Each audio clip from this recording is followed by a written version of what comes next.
Mesdames et messieurs, bonsoir, bienvenue dans notre journal. On regarde les titres de ce mercredi 11 mai. Les agriculteurs attendent l'eau bénite. La sécheresse est bel et bien là et même en avance par rapport aux années précédentes. Le préfet a donc pris des arrêtés hier pour limiter l'usage de l'eau, notamment dans l'Indrois, la partie du département la plus touchée. Les épiciers suivis de près par le préfet concernant la vente d'alcool tard le soir, notamment en fin de semaine. La préfecture a pris de nouvelles mesures contre les conséquences de l'alcoolisation qui pourraient troubler l'ordre public. Et puis le TFC n'arrive pas à sortir de sa mauvaise spirale. Hier, ils se sont inclinés face à Dijon 1-0 dans le cadre de la 35e journée de Ligue 2.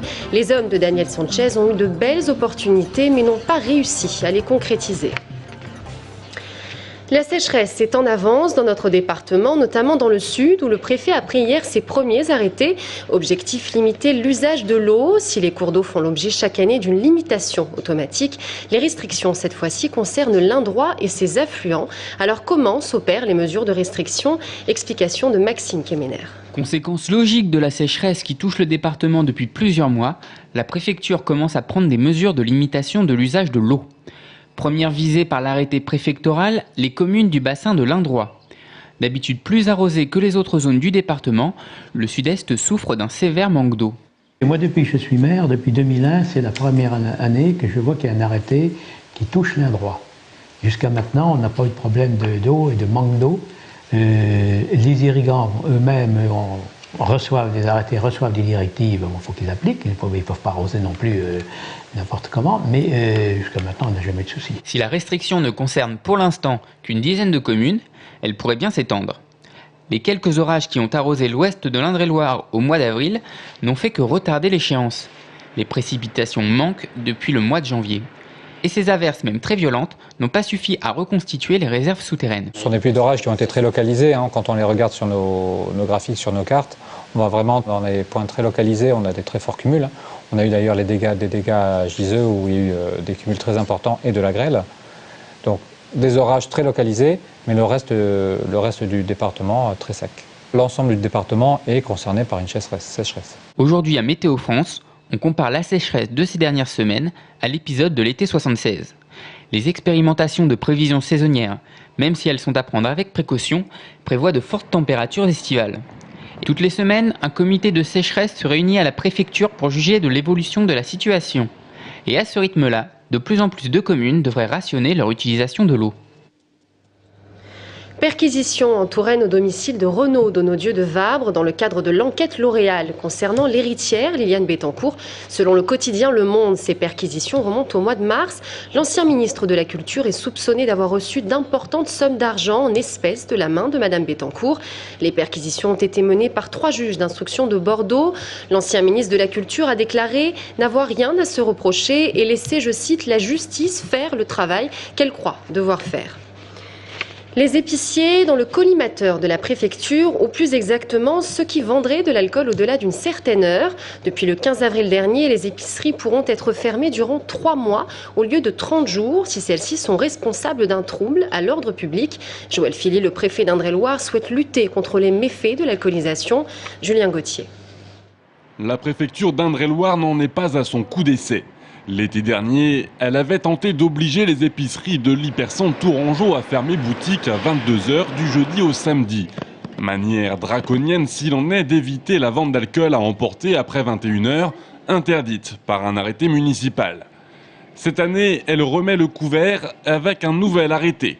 Mais cette fois avec la loi pour elle et un nouvel outil répressif hérité de la nouvelle loi sur la sécurité intérieure, l'OPSI 2. Si on constate des troubles à l'ordre public, des atteintes à la tranquillité publique, nous pouvons fermer et sans délai, sans avertissement préalable, un établissement pendant 3 mois. Ces établissements dont nous savons qui ils sont, qui ont tendance à ne pas appliquer les règles sur la vente à emporter, nous savons que si ces établissements sont à nouveau dans l'infraction, dans le délit, eh bien nous les fermerons. Et donc, je n'hésiterai pas à le faire, car je pense qu'il y va à la fois de la tranquillité publique, mais surtout de la santé des jeunes. De leur côté, les épiciers vivent ce nouvel arrêté comme un signe d'acharnement. 3 mois de fermeture administrative en répression, c'est synonyme d'arrêt de l'activité. et ils avouent leurs infractions à la réglementation en les justifiant comme un mal nécessaire. Nous, on n'a pas en guerre avec monsieur le préfet ou qui qu'il soit. Ah. On les aime bien, on les respecte, mais malheureusement, il y a une malcompréhension de leur part. Ils ne comprennent pas ou ils comprennent, mais ils passent à côté, que si on vend de l'alcool, parce qu'on ne peut pas faire notre chiffre d'affaires pendant la journée. Ah. Si on vend de l'alcool, parce que le soir, on est obligé de compléter notre chiffre d'affaires avec l'alcool. L'épée de Damoclès est en place au-dessus de leur tête depuis le 15 avril et le préfet met en garde, il n'hésitera pas à appliquer la sanction dès la première infraction constatée en guise d'exemple. Attention radar, plus vraiment. Dorénavant, les avertisseurs de radar seront supprimés. Cela fait partie des nouvelles mesures de renforcement de la sécurité routière prises par le gouvernement Fillon. Les cartes d'implantation des radars, elles aussi, ne seront pas rendues publiques. D'ici la fin 2012, 1000 nouveaux radars seront déployés en France. Des radars mobiles de 3e génération qui permettront de contrôler la vitesse des usagers à partir de véhicules en circulation. Quant aux excès de vitesse de plus de 50 km/h, ils seront considérés comme des délits, et cela dès la première infraction. Les sages-femmes en colère, un jour avant la manifestation nationale qui aura lieu demain à Paris. Les sages-femmes libérales du département expriment déjà leur mécontentement. Elles souhaitent entre autres que l'offre de soins soit diversifiée et le système de périnatalité réorganisé. Puis selon elles, il faudrait aussi réviser leur statut. Julien Bernier a rencontré Marie-Ange Benoît, sage-femme libérale. On l'écoute.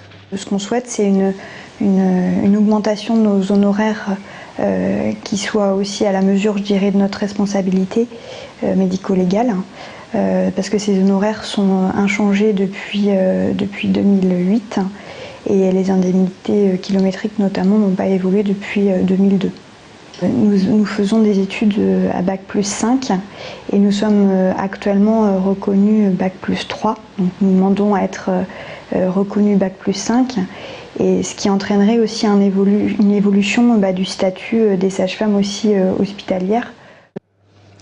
Il y a 30 ans, François Mitterrand était élu président de la République. La fédération PS d'Indre-et-Loire fêtait à sa façon hier soir le fameux 10 mai 1981 à Montlouis-sur-Loire. De nombreuses personnalités de la région étaient présentes, notamment Jean-Patrick Gilles, Paul Dussault et Yves Doge. Discours des officiels et petites anecdotes. Un sujet d'Anaïs Michaud. François Mitterrand est élu président de la République.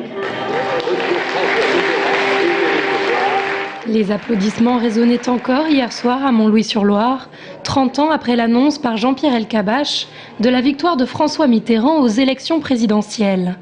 Dans les rangs de la fédération PS d'Indre-et-Loire, on évoque la retraite à 60 ans, l'abolition de la peine de mort, la décentralisation ou encore les radios libres.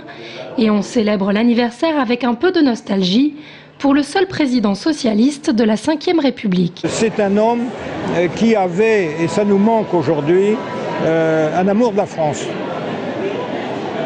Vraiment, la France telle qu'elle est éternellement.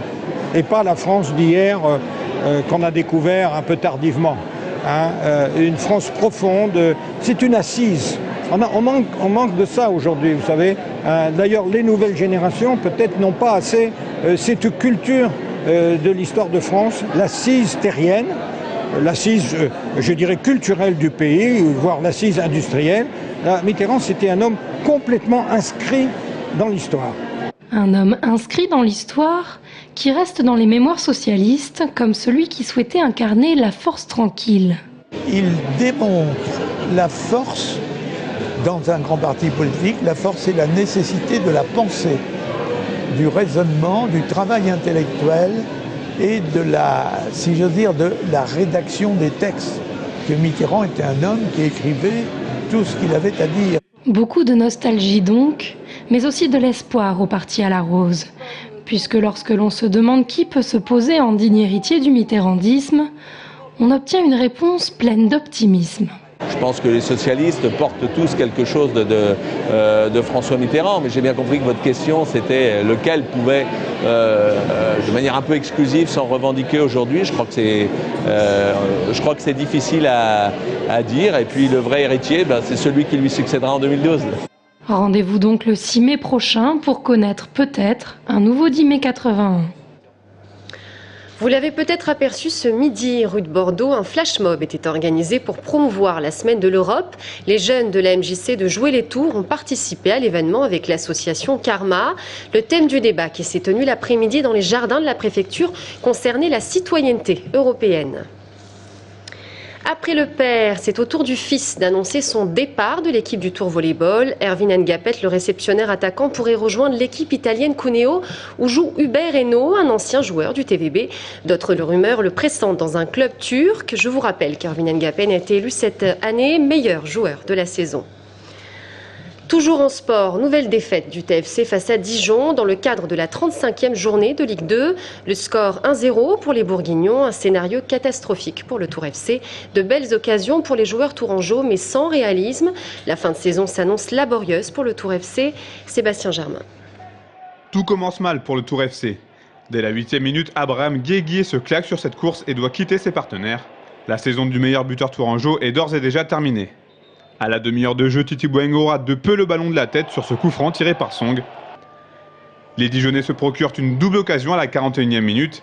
Berenguer sur ce corner direct et Caceres tombe sur un grand Jérémy Sopalski. Dans les arrêts de jeu de la première période, la malchance s'invite côté TFC. Jérémy Blaillac trouve la barre transversale de Padovani sur cette tête lobée. À la 52e minute, on se dit que la chance a enfin tourné en faveur du TFC avec ce pénalty sifflé pour une faute de Boteac sur Jérémy Blaillac. Mais Julien Sétou voit sa frappe détournée en corner. 120 secondes plus tard, Dijon va crucifier le Tour Football Club. Berenguer s'échappe côté droit, son centre est parfait et Sébastien Ribas, le buteur uruguayen, envoie le ballon dans la lucarne de Sopalski. On a quand même réussi à se créer des occasions face à une équipe, une forte équipe qui a bien défendu et tout. Mais à un moment donné, quand on ne met pas les occasions, on est puni une nouvelle fois, je dirais. Voilà. Je pense qu'ils ont cadré une frappe en deuxième mi-temps. Une, pas deux, une seule. Ça a été la bonne. La fin de match ressemble à une attaque-défense, mais toujours pas d'efficacité pour les Bleus. Romain Sartre peut égaliser sur tête à bout portant, mais Padovani se couche bien. Score final 1-0 pour des Dijonnais très réalistes. Un vrai cauchemar pour le TFC. C'est peut-être dur, mais je pense quand même qu'il faut vraiment se remettre en question fortement. Parce que est-ce qu'on fait tout ce qu'il faut aussi pour obtenir des résultats, je sais pas. Oui, il est temps que ça se termine, hein, parce que là, vraiment, je vois pas ce qu'on peut faire de plus, quoi. Oui, c'est un peu un aveu d'impuissance, mais je vois pas. La descente aux enfers continue pour les hommes de Daniel Sanchez avec ce 7e match sans victoire. Les Tourangeaux sont 13e au classement ce soir. Vendredi prochain, le déplacement à Nîmes, premier relégable, pourrait accélérer leur chute. C'est la fin de ce journal, merci de l'avoir suivi. Aujourd'hui, le Festival de Cannes ouvrait sa 64e édition, mais la région aussi fait son cinéma. Pour en parler ce soir, je reçois Jérôme Palange de Centre Image. A tout de suite.